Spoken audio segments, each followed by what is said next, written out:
Hi everyone, I'm John Haidt, General Manager for Warcraft, and with me today are my friends Ian Hazacostas, who is the Game Director for World of Warcraft, and Holly Longdale, who leads up the production team for WoW Classic.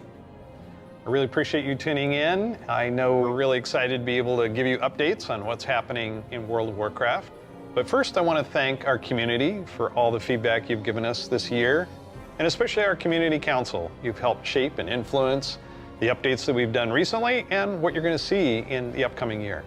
I mean, really, for Shadowlands in particular, the story of the last 9 months or so of this expansion is all about the community, and it's shaped by what we've been hearing from them, and us realizing as a team that we just collectively needed to do a better job of making sure the community felt heard, and so that led us to the changes we made in 9.1.5, but also really re-examining some of the assumptions and foundations of World of Warcraft about things like character investment and mains versus alts, or how catch-up should work, or the appropriate role of friction in our systems. And I think 9.1.5 represented a step in the direction of letting players have more freedom to play World of Warcraft the way they want to play it. And we really built our Eternity's End content update from the ground up around those principles. What are some of the things that the community said that influenced your decisions for Eternity's End?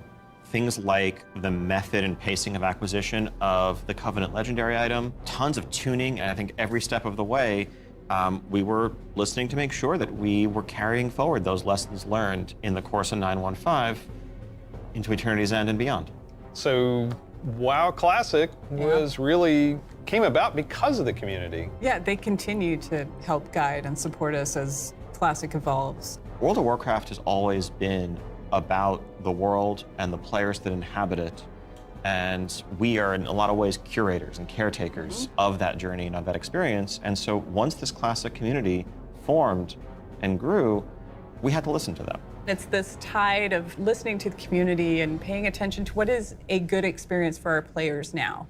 And where we really saw a sea change in this idea is with our Season of Mastery realm, which is a Season of Fresh Start Classic. And initially we were talking about it like it was going to be like a fresh start. Let's try this experiment in a season. It'll be about a year long.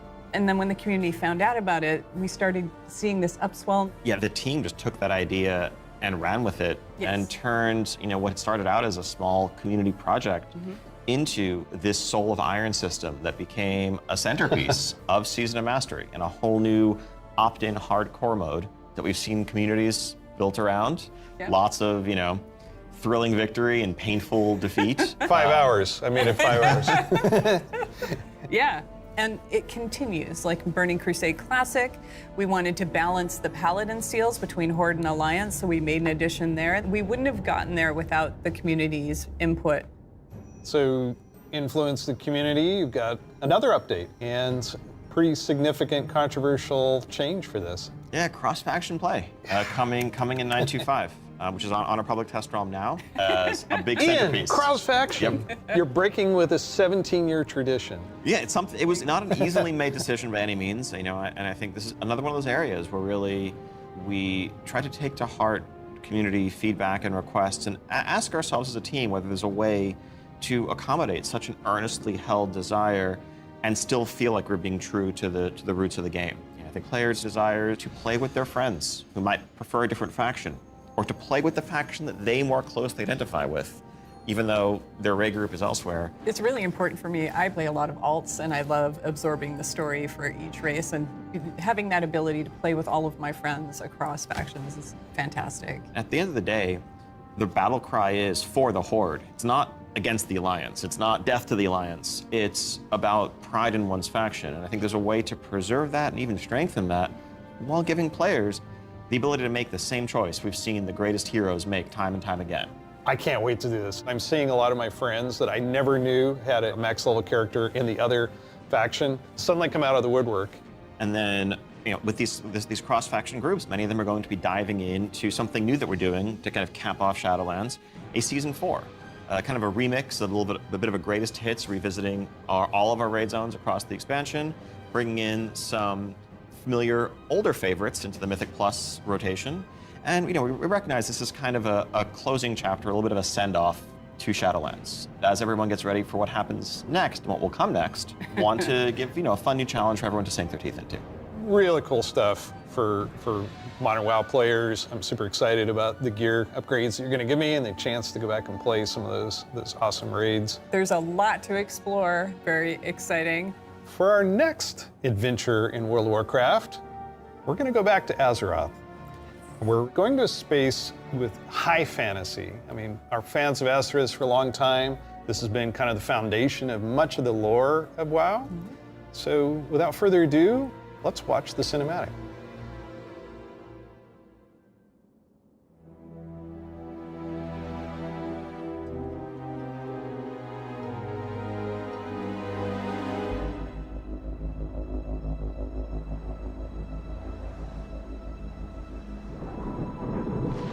The world has been sundered. It cries out in pain. We must go to its aid. We entrust our ancestral home to you, the Watchers.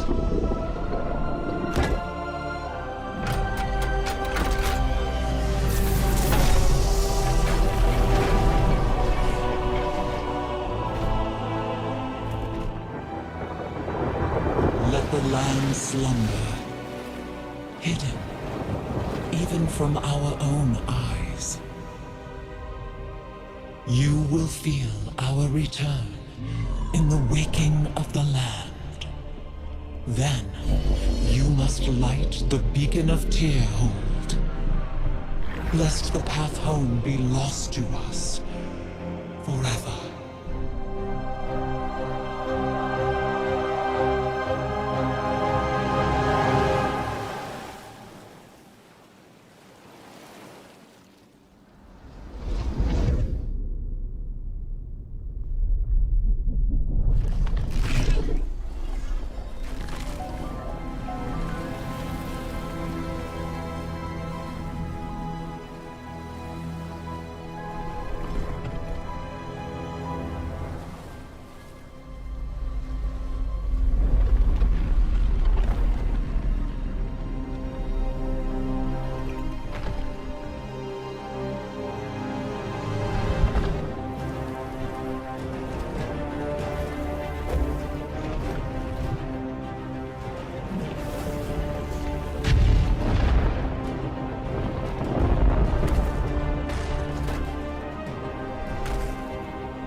is healing.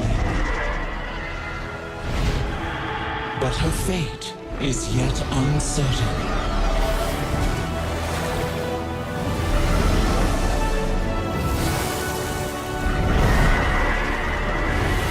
Together, we shall be Azeroth's protectors once again. Here, the new age of dragons shall begin.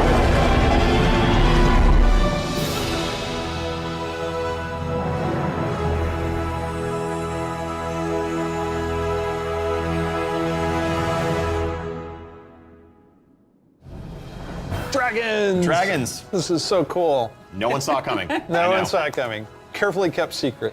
But seriously, I mean, what did we just see there? The awakening of the Dragon Isles, the return of dragons, the dawn of a new age. Right, we've seen Rathian searching for his father's legacy, searching for the Dragon Isles. There's a reason why he hasn't been able to find them until now. The beacon going off, is that summoning the dragons? It is removing the concealment that had hidden the Dragon Isles from the world, but also beckoning the dragons back urgently in a time of need. I assume pretty good variety of locales within the Dragon Isles? Yes, the Dragon Isles, as kind of standard for WoW expansion, consist of 5 zones, 4 standard leveling zones, and a new starter zone that we'll get to in a second. Can you talk a little bit about how the team found ways to thread the dragon aspects throughout the environments? The Dragon Isles are a place that is lush and primal, bursting with elemental energy. As Azeroth herself reawakens, those primal forces are expressed throughout the environment, whether it's magma activity, volcanic activity, whether it's the icy wastes of the Azure Span, and each one of those has a connection to a dragonflight that we've seen before. And it's going to be an amazing place for players to arrive at and explore. All right, you know I'm going to ask. Yes, okay, so Can I be a dragon? let's start getting into some features here and what Dragonflight means for you as well as just a place. So first off, yes, we have an all-new playable race, the Drakthear race. Yeah. This is a draconic race, but dragons in Warcraft have the ability to take on a humanoid form. What classes can they be? They have unique abilities as literally a dragon.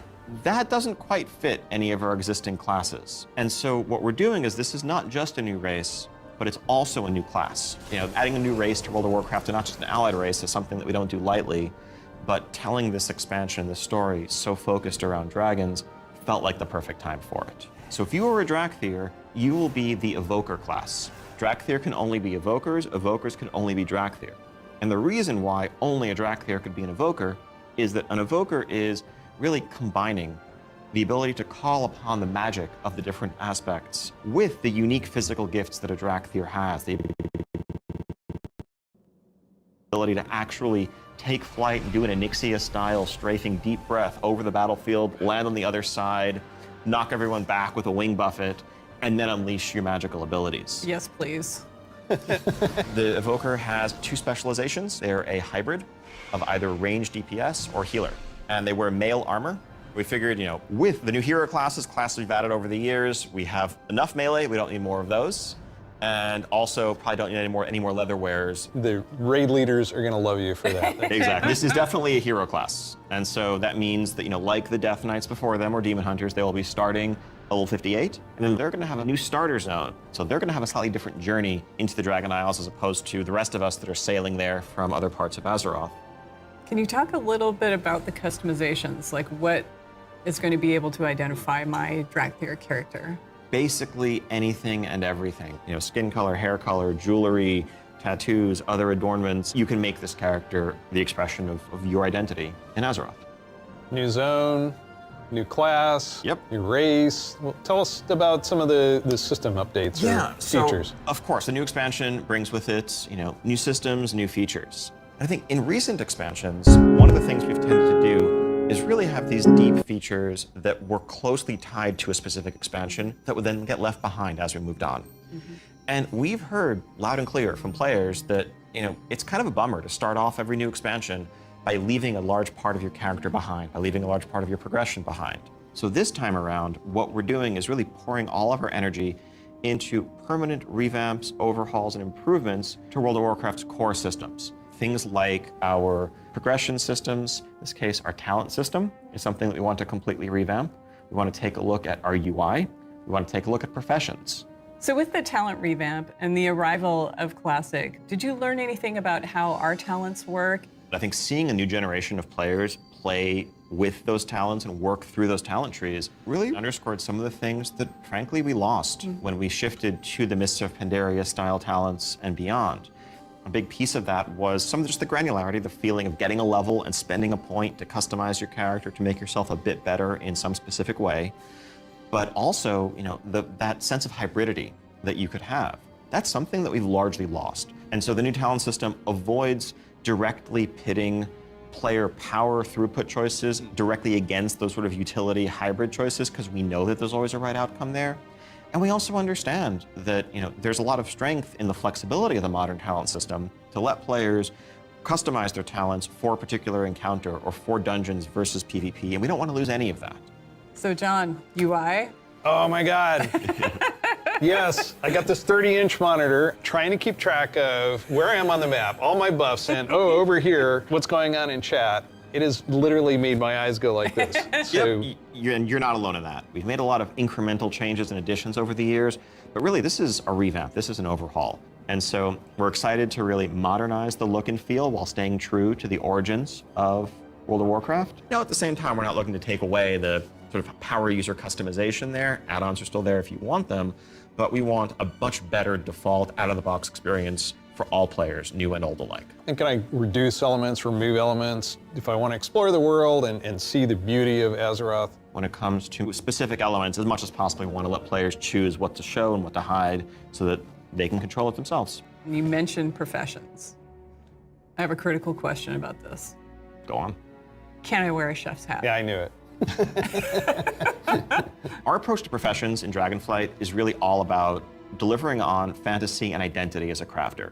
And so if you want to be a serious blacksmith, if you want to be a great leather worker, we want to deliver the ability to invest time and energy into that, become a master crafter, be able to make items that are in demand, interact with the community.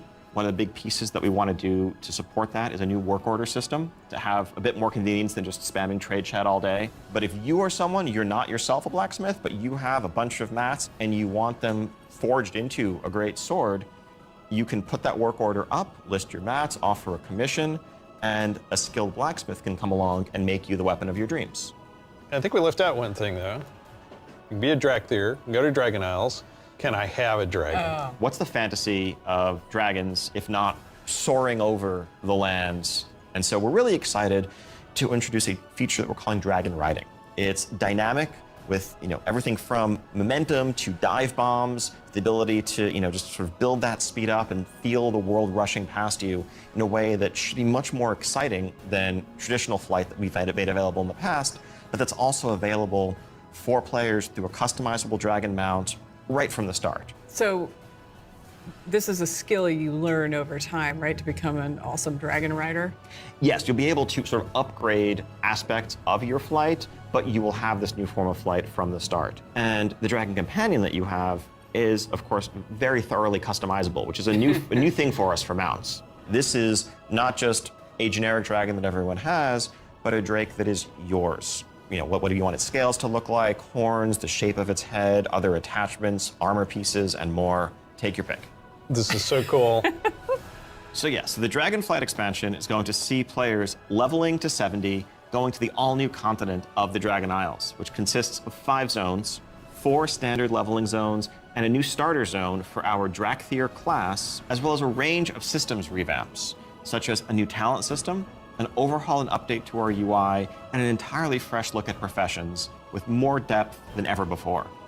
Also getting around the Dragon Isles is going to come in the form of dragon riding, which lets you customize and upgrade your own mount so that you can fly in a sense from the start. And of course, as with any new expansion, we have a new set of dungeons, a raid, and much more to come. We also have an alpha that will be starting up in the future. Check out our website for more information and keep an eye out for those opt-in signups if you want to help us test out Dragonflight and give us even more feedback to make it better. We do have a deep dive that follows this, so please stay around.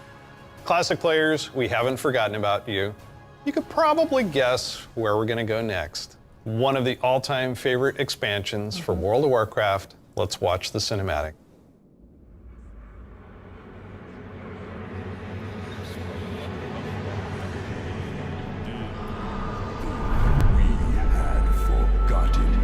Did you think we had forgotten?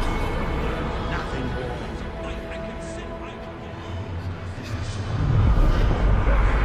It's just begun. Not my king yet. Why'd you do this? Argent Hussein, come for God of your father! Of your people! For all the lives you've stolen! My son, the day you were born, the very forests of Lordaeron whispered the name Arthas.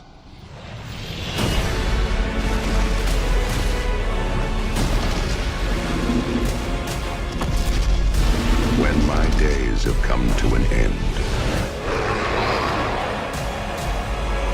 you shall be king.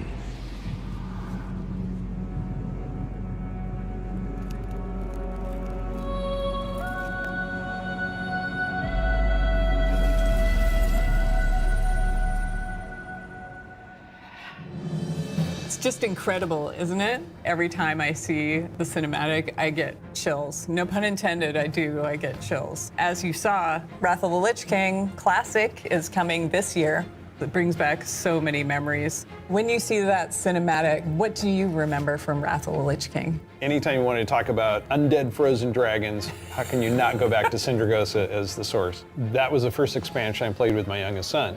So I can remember on that platform, black goo and chunks of ice falling off and having to repeat that battle with the Lich King. But when we finally downed him, it was such an incredible moment. He jumped up out of his room and I jumped up out of my office. We're like, yeah, did it. So it's a very lasting tale for me.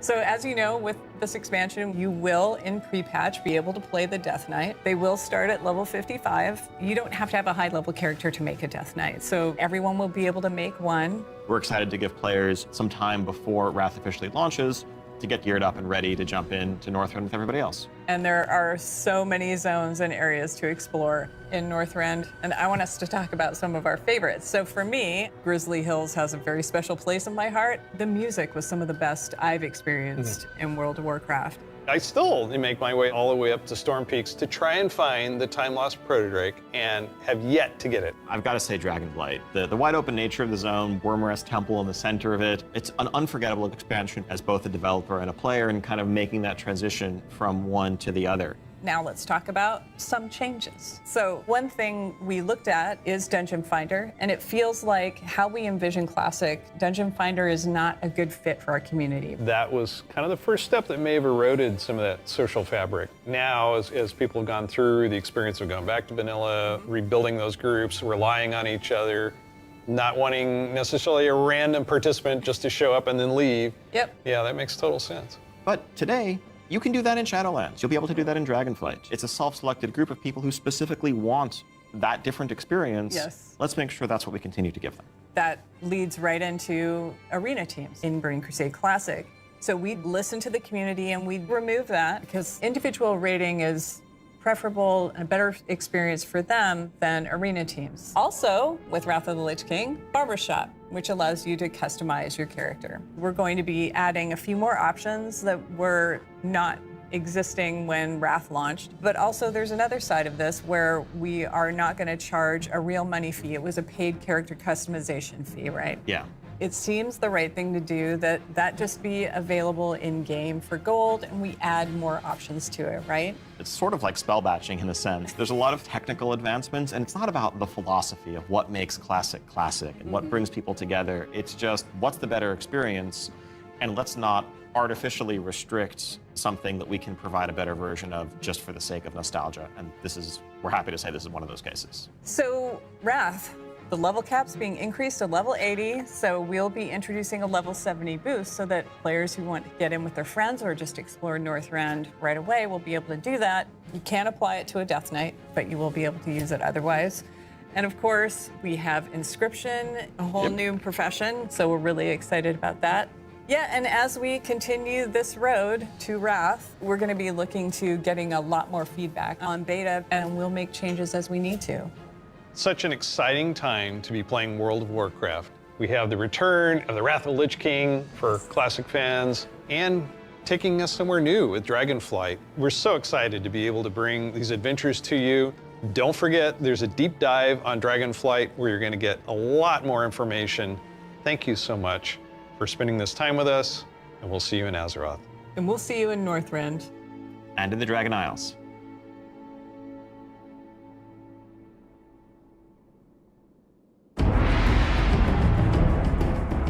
Hi there, welcome to the Dragonflight Deep Dive. I'm Steve Denuser. And I'm Taryn Gregory. Starting it off here, we're going to talk about the setting and the story of Dragonflight. We've got this great expansion, exciting pre-render trailer that everyone just watched. So let's talk about the setting for Dragonflight, the Dragon Isles. Dragon Isles have been known for a long time in Warcraft history as a mysterious place where the dragons came from long ago, but we never knew much more than that. We're going to this place that is kind of the broodlands of all the Dragonflights, the place where they nested, where they built their civilization. The Dragon Isles was the center of the Dragon's kingdom when the world was young and the mortal races were just starting to form kingdoms of their own. But when the Legion invaded for that War of the Ancients, that sundering that resulted from the explosion of the Well of Eternity, broke the world. Literal sundering of the continents of Azeroth. And because of the breaking of the world, that magic kind of drained away and the land went dormant. So they had to leave the Dragon Isles behind. And as we saw in the pre-render, they left behind some Titan Watchers to look over the land. And when someday they hoped that elemental energy would resurge once again and draw the dragons home, reestablish their kingdom. And that's when the message goes out to the flights and they feel it in their bones. Now it's the time for the sky to light up with the colors of the aspects once again, and for Alex Straza and the others to come home. But the land has changed a lot in all these thousands of years they've been away, and some very old threats have awakened as well. We're looking into the culture of dragons as they exist in Warcraft. Dragons as we know them today were very different in the early past, the early history of Azeroth. They were much more primitive, much more savage, what we now know as proto-dragons. And then some of the dragons were empowered to become the aspects. The green flight, red flight, blue flight, bronze flight, black flight, each with unique powers, each with the ability to protect the world in different ways. These pillars of draconic power appointed to defend Azeroth from threats within and without. Dragons used that power both for good, in the case of most of the aspects, but also for nefarious reasons in the case of the Black Dragonflight led by Neltharion, who would become Deathwing. And what we will find in Dragonflight is that some of these ancient divisions run deep. And so it begs the question, where do we go from here? If this is an opportunity to reclaim their legacy, to be the protectors, as the cinematic mentioned, that they once were. To do that, they're going to need the help of our heroes, our players, to come to the Dragon Isles with them and face some of these reawakening challenges, because it's not just that this land is peacefully waiting for the dragons to return and reclaim it. There's those old enemies that have awakened as well. Yeah. One of those being a race of kind of elemental half-giants, the Jarradin. The Dragon Isles isn't just populated by dragons or just by the Jarradin. There's also many other occupants here in the Dragon Isles that have been here either just recently or for a while, including a fan favorite coming back, the Tuskar. That's going to be awesome. We've got other cultures there as well in the Dragon Isles. We're going to find out about a civilization of centaurs that predates the ones that arose on Kalimdor much later. And some of our favorite characters that we've seen over the last few expansions, such as Rathian. And whether he's ready to step up into a leadership role, or if there are other alternatives out there that would be better suited to the job of being the aspect of the Black Dragonflight. I think one thing the players are going to be really excited about this expansion is the new playable race, the Drakthear. That's right. And this is something that Neltharion, before he was Deathwing, before he went full crazy world dragon, that he put into motion? Neltharion saw those primalists that were kind of breaking away from the aspects and what they wanted. And so in those first experiments, he took the essence of dragons, their strength, their nobility, their wisdom, and he combined it with that scrappiness, that adaptability that the mortal races had. And he wanted to use that to create the ideal soldier in his mind, the Drakthear. Exploration is really one of the key themes of this expansion. We're going to be going to this ancient place that the dragons left behind long ago. So we've made these huge zones with all kinds of places to delve into and find little treasures and little secrets tucked away. It's going to be a lot of fun for players to be exploring these landscapes. And there's so much architectural history and how clearly aspirational was the kingdom of the dragons and how it lost so much. And the themes of trying to return to that, to try to find your legacy, to try to figure out who you were before everything went awry. But there's questions, thematic questions of what does it mean to be true to your legacy? Are we going to repeat the mistakes of the past? The dragons have had to learn those lessons just like the mortal kingdoms have had to. And I think that's one of the reasons why the dragons see this now as the time that they have to return and they have to step up once again as protectors of Azeroth. We're helping the dragons because the dragons have helped us in the past too. So by using the Explorers League and the Reliquary together, that allows us to delve into some of that history. And when I look upon the Dragon Isles and all of its visual splendor, I get so excited for the prospect of a truly Azerothian adventure alongside Calicos, along with Rathian, Ebonhorn, with Ysera's daughter Marithra, as each one of them is trying to find their own flight. I am taken by the exploration and the potential for adventure and just new horizons within this world. There's going to be old stories from that time past, that history that only the dragons knew for the longest time. We're going to be able to explore that. It really feels like just a breath of fresh air. So now we're going to turn things over to some of our colleagues who will take you on that deep dive into the locations and the features of Dragonflight. Hello, I'm Stephanie. I'm Josh. I'm Jackie. And I'm Gary. And we're part of the teams that are building the first two zones that you'll encounter in the Dragon Isles, the Waking Shore and the Onaran Plains. The very first zone in Dragonflight you're going to come to is the Waking Shores. It's wild, untamed land. It's waking up around you too, and the elements are just going crazy. The art team again has hit it out of the park. You'll see like a lava mountain flowing in through the beach, giant proto-dragons swooping down, gobbling up members of your expedition. We have such rife opportunities to show elementals rising up because of the crazy magic that's flying around. The one of the things I love is just how you get to the Dragon Isles, right? So you're gonna get on your boat in Stormwind or Orgrimmar, and the first thing you do is sail between like the dragon ruin architectures. The boats come right alongside each other. You can jump from one boat to the other and just start causing havoc on the other faction's boat. For those who love PvP, this is a great opportunity for War Mode. It's free for all out there. It's gonna be great. But it's okay. There's an innkeeper on the beach, so that if you're in that situation and you don't want to be in war mode anymore, you can just hop out right there. The Reliquary and the Explorers League are working together. The Horde and Alliance are sending an expedition together. It's not the military, it's not the soldiers. This is the scientists, the settlers, exploring this new land. So it's a lot more optimistic tone. One of my favorite things about the Waking Shores is the Red Dragonflight, led by Queen Alexstrasza, the Lifebinder. They have the mandate of nurturing and protecting all life, which means Horde and Alliance, Gorloks, trolls, everybody. So they take that duty seriously. When the Horde and the Alliance come to the Waking Shores, they want to be there to help guide the people through the new land and welcome them. But they're not the only one in the Waking Shores. We have the ancestral home of the Black Dragonflight there too, which has fallen on tough times since Deathwing's descent. And so Rathian's coming over to the Isles with us, and he's gonna try and come to terms with the state of the Dragonflight, which is a few loyal Draconids and Dragon Spawn trying to hold their ground. What can the future of the Dragonflight be if it's just Rathian? Because it's not just the dragons that are coming back to the Dragon Isles, but also their longtime rival, the Jarden. I love the Jarden so much. They're half giants that wield the power of magma. And when the Waking Shores and the Dragon Isles went to slumber, they also slumbered.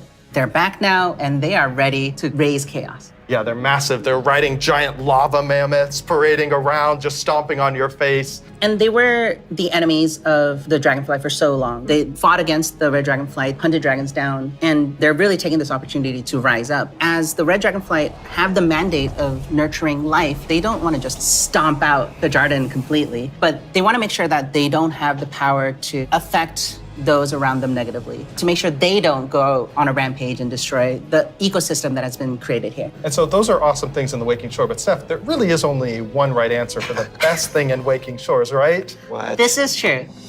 Ducks. We finally have those webbed feet hooligans in our game. We cracked the technology. They We've got them figure in. it out. They Yep. can fly. You should be proud. Thank you. It's gonna be awesome. The Onaran Plains come right after the Waking Shores. It's so breathtaking at first glance. The Onaran plains are big, wide open plains. And the player is going to be constricted a little bit, and then you see this big contrast of a zone. We don't always get that opportunity, that cinematic moment where the player can have a framed view when they see this area. Come out and you got that postcard shot love of the that. plains. And then you see this giant fire proto-dragon breathing fire and a herd of Centaur like harpoon down the proto-dragon and crash into the ground. And the first thing you get to do is go help them kill the proto-dragon. Like, how cool is that? Who is Onara? Onara is the wild god of the wind. And she's appeared before as like this big spirit eagle. She's the one who guided the Centaur to the Dragon Isles many, many years ago. She blessed them, took their caravan across, and then showed them the plains. How fun at the beginning of this expansion was exploring the culture of the Centaur. The Centaur are these mighty, awesome hunters that back when they first came to the Dragon Isles, they fought the green dragons all day long. Eventually they realized that we're strong, you're strong, maybe we should stop decimating each other's people. We'll make peace, we'll make an agreement. You guys hang out in the groves and the Centaur will hang out in the plains. But now the dragons have been gone for 10,000 years. And the Centaur have come so far since then. And they've been here and they've been existing and developing their culture. They all came over as one clan led by the mighty Maruk and Tira, and they founded a new life here. So if you want to get across, you have to follow their rules and their traditions. You have to earn their trust. You are the first outsiders to come in generations upon generations. The Centaur might rule the open plains, but the green dragons make their home in the groves. And those groves are absolutely gorgeous. And how great a job it is that we have where I can take all of this beautiful artwork and build these beautiful fantasy groves, high fantasy. We want to do lots of things with an open plain and we want to be creative with that. But we're restraining ourselves by letting the zone sing, letting the horizon tell the story. We certainly couldn't have done that in the vanilla WoW. No, definitely not. The zones are so big and you can see so far, especially in Onaran Plains. So we talked to the engineers and we actually increased that distance. It spurs you on to want to adventure and look through the zone and explore everything. The interesting thing for me is we have all these conflicts with the dragonflights. There's missing dragons, there's battles, there's so much crazy stuff happening, but that's not really all we're doing. There's so much extra fun activities for people to do. And the greatest thing is that you need to figure out exactly what's going on and help solve all the problems that are just sprouting up everywhere. We're just really excited to tell a story that's grounded in Azeroth and exploration. There's so much more to talk about. But now we're gonna have some folks talking about the next two zones that players are gonna experience in the Dragon Isles.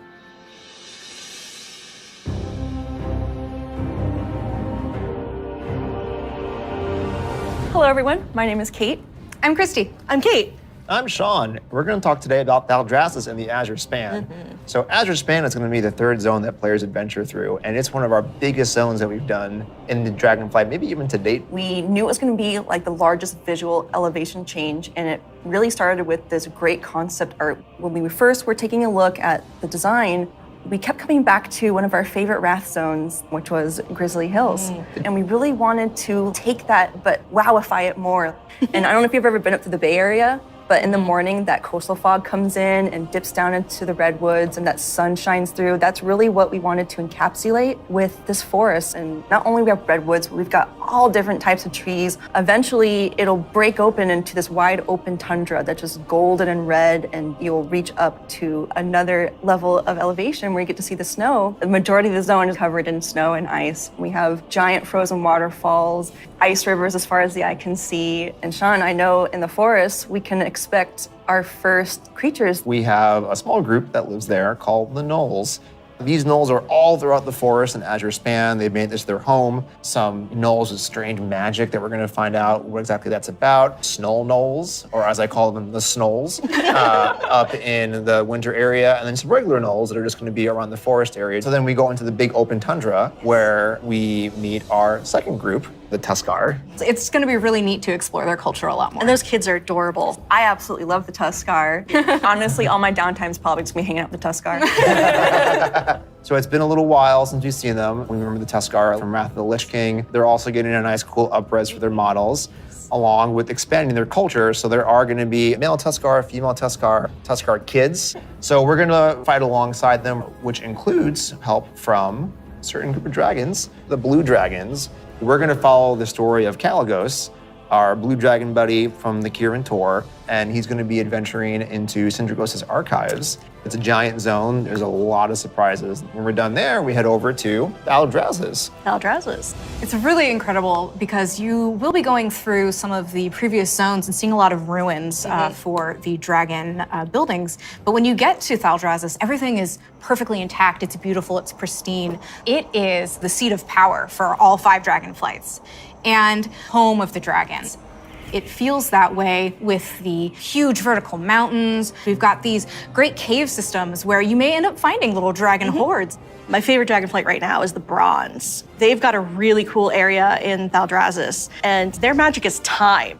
There's so many cool story hooks that we could dig into there. There's so many cool gameplay options. And we have a little bit of an adventure for players. It's gonna be a lot of fun. I can't wait. We really wanted it to feel like their old stomping grounds. One of the really cool features is going to be the main city and player hub for this expansion, Valdrakken.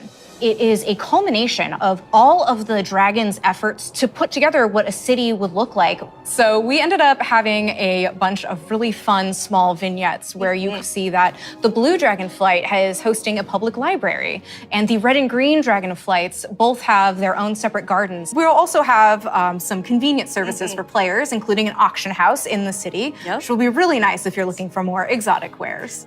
The thing that really sold me on Thaldrazes was the initial concept art we got of Tierhold. Oh, yeah. Wow. And this is a 10,000-year-old Titan technological marvel. Tierhold has these awesome aqueducts that actually come out from the structure all the way to the city across the valley. And in the cinematic, there's just this amazing shot where you see Alexstrasza swoop under one of them, and there's splashes of water cresting across her wings. So when players are flying around themselves, they get to have their Alexstrasza moment. What an incredible place, and filled with so much history.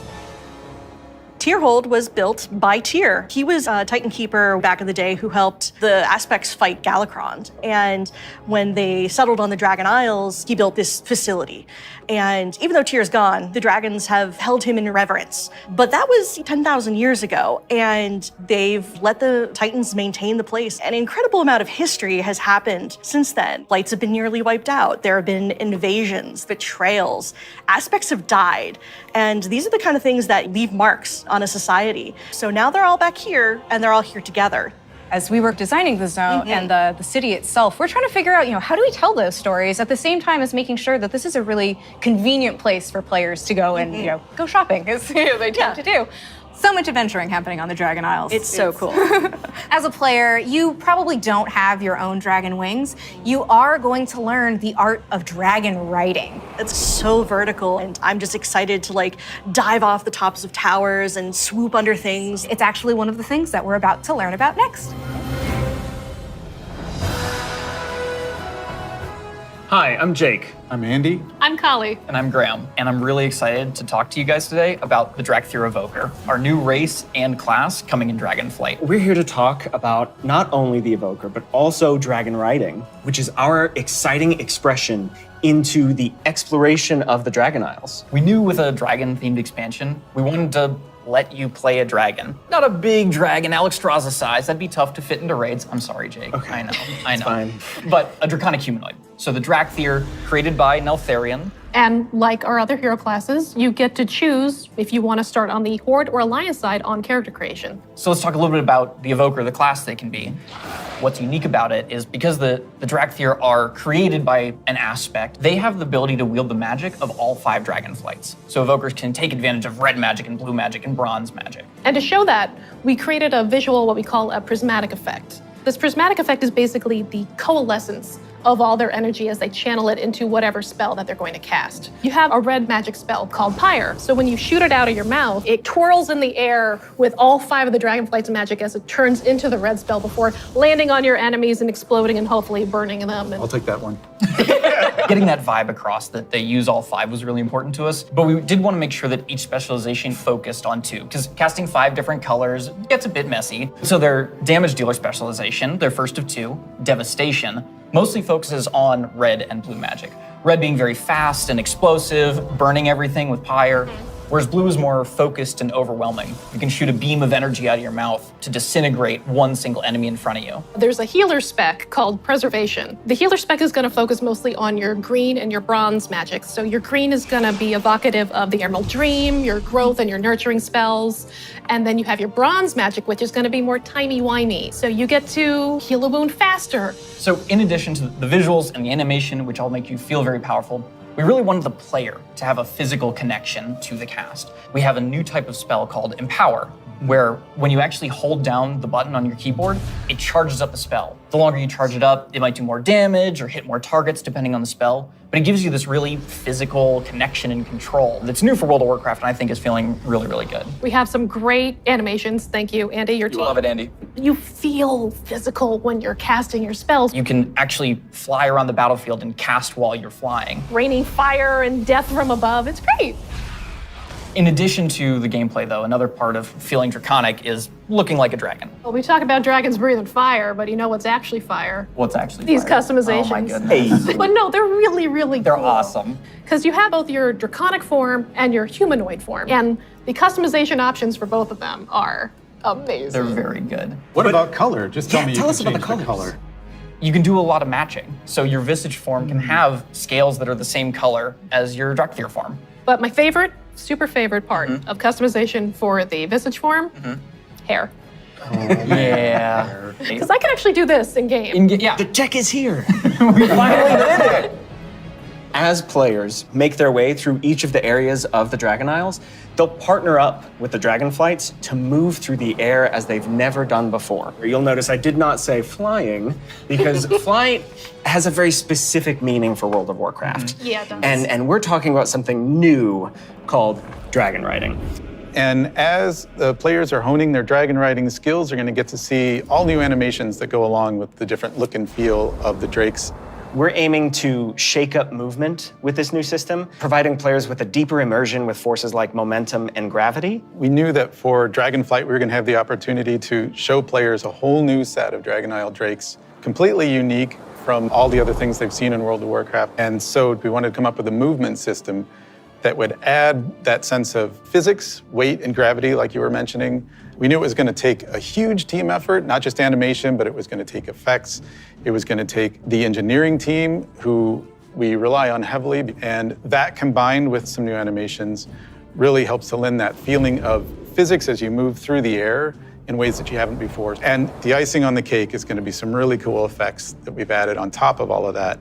So for example, when you start hitting maximum velocity, you're going to see contrails coming off the edges of the wings. And then as you do your rolls and spirals, you build up more and more speed. There's going to be some screen effects on the display to indicate that you're reaching maximum velocity, which really adds to the overall kind of immersion and sense of reality. As players make their way through the Dragon Isles, they'll discover new cosmetic options to fine-tune their Dragon Isle Drake's appearances. Things like snoots, horns, tails, elusive Dragon Isle Drake armor, and more. Can I have spikes? Definitely. Okay.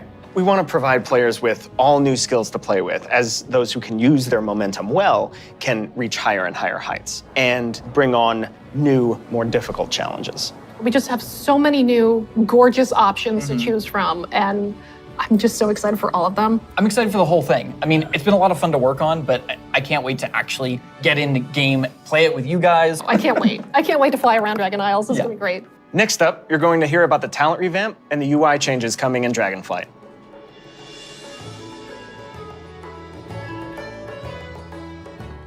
Hello, my name is Brian. I'm Crash. I'm Jay. And I'm Laura. We are very excited to share we are finally revamping the WoW HUD UI. And it is also time for a major revamp to talents and specializations. I have a big question for the group. How long do you think it took for us to finally revamp the WoW HUD? My guess is like 15 years. Close, 18 years. 18 years. 18 years. Wow. You know, technology has changed a lot since we made the UI back in 2004. Now you have like bigger monitors, and we have better dev tools to work with. So it makes sense to have the revamp right now. Also, if you look at the game today, the art evolved beautifully over the years. And if you look at the HUD looks like it got frozen time. So when we approached this, we wanted to create a layout experience that players could customize, move things around, adjust it to fit their needs. Add-ons today, they do a lot for player customization. The downside is that not everybody uses them. It's about time that everybody has the opportunity to use them, that they become a part of the base UI. Yeah, and we are working very closely with our user research team to make sure we are hitting the goals that our player needs. It allowed us to add new functionality, to improve accessibility in a lot of areas, and on top of that, we are going to be improving the art. Yeah, so the art update, it's a big part of this project. The UI that we have today has a lot of charm and personality, and players have been using that for 18 years. So with that in mind, we want to respect the players who really like the current UI, but do a more than take to it, removing the clutter and giving more visibility for your gameplay. So the new minimap, it looks bigger, and the health bar is also much bigger. If you look at the action bars and the bottom menus, they have less head frames, and it can really open up your gameplay, so you don't have a lot of your UI in front of you. And of course, we want to find iconic pieces from the current HUD, but we want to bring it back in a nice way. So we for sure updating the Griffins. They look so nice now. And the Horde, don't worry, we got you. We're going to have your version as well. So let's talk about the edit mode. We are putting a mode in that will let players move various HUD elements around on the screen. So I'm able to move the mini-map, say, from the right corner all the way over to the left corner. If I want to bring my action bars from the bottom and kind of put them more in the center by my character, those are all things that I'll be able to do? Absolutely. And each of those different components will have various sets of options that you'll be able to work with. They'll be able to save it, edit it, copy it, name it. Also, it'll remember which spec you're in. So if you're someone who jumps around a lot, as you switch, it will switch to whatever HUD layout you have for that spec. This is an ongoing project. We're going to keep working on it. So we really want to hear back from you. A project that we're all excited about that we've been collaborating a lot on is something that's pretty UI intensive, and that's the talent system. It hadn't changed in a long time, like you said before, and we really started with how can we have players have more choice over what their character has? As you level up, we give you a new spell or a new ability, something that kind of makes you stronger, but it's determined by the designers. We decide the order. Yeah, we started looking for a system that would give players a much wider set of options. And after looking at all those things, what we really returned back to was the idea of trees. But it's actually two trees. We have a class tree that offer different class utility, and then we have a spec tree that is focused on performing your role, whether that's damage, tank, or healing. Can I just jump in and say that I personally am super excited about having trees come back. There's a big nostalgia hit for me. As we said, we have these two trees because we feel like picking a specialization is a really important part of your World of Warcraft character now. And so we want to make sure that when you choose that, it kind of affects the tree in some way. Yeah, as soon as you open your talent tree, you'll see something new. The class side will have some abilities filled out for free, just kind of starting you off in that spec you've chosen, but then you'll have your first point to spend in the class tree, which could be something related to that spec or role, or it could be something from elsewhere in the class. There's a lot of things that we can do here, and part of that is encouraging players to perhaps make combinations that they've never really been able to see in the game before. This is an opportunity to put a lot more art and fantasy in the actual talent UI itself. You have seen that a lot through most recent expansions, but not the base UI. We want you to be able to tinker with it. We want you to be able to make a lot of changes at a lot of times and not necessarily have to commit. The power really is coming back to the player.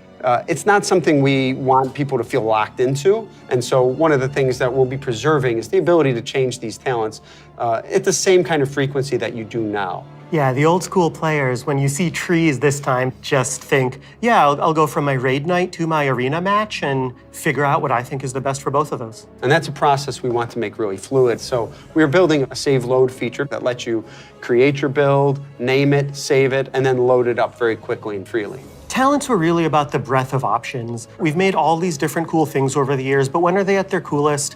It's when players can hold the building blocks of what can make up their class, their spec, and put them together in a way that works for them. So these are really cool features that we've been working long and hard on, and we're very excited about them. And it's just an early preview of the things we've been doing. We can't wait to see the reaction that you have to them, and please reach out to us and let us know your thoughts on them.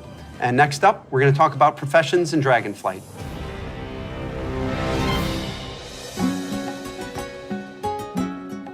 Hi, I'm Joanna. And I'm Eric, and we're going to talk about our plans for professions in Dragonflight. Professions have been a staple of World of Warcraft forever, and they've seen lots of really cool incremental updates over their life. But for Dragonflight, we want to do something a bit different. We really want to rethink professions and figure out how to make them part of your identity as a player, if that's what you want. We really want to make sure that professions feel fun and relevant across all levels of gameplay. That brings us to our first update, something that we're calling crafting orders. If you want to have something crafted for you, but you don't have the skill or the right profession to do it for yourself, you can have it crafted through a crafting order. You can basically browse any of the recipes that can be crafted, pick the one you want for yourself, and then you include some or all of the reagents needed for the recipe, including ones that only you can get your hands on. You can find someone in person to do it right in front of you for you.